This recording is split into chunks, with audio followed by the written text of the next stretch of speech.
Want cleaner air at home? And these 7 houseplants are not only gorgeous, but will also purify your air by filtering toxins. Let's go ahead and start. The spider plant is a breeze to take care of and removes formaldehyde from the air.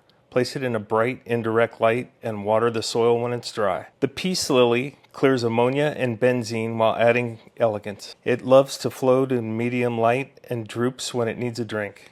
The snake plant is tough, filtering benzene and formaldehyde. It thrives in low light and needs water every 2 to 3 weeks. The Boston fern removes formaldehyde and adds humidity. Keep it in bright indirect light with moist soil. Perfect for bathrooms. The Areca Palm filters xylene and toluene. Bringing tropical vibes, it loves bright indirect light and water when the soil's top inch is dry. English ivy tackles benzene and mold spores. It thrives in bright indirect light with slightly moist soil. It's great for allergy sufferers. Aloe Vera filters formaldehyde and loves bright light.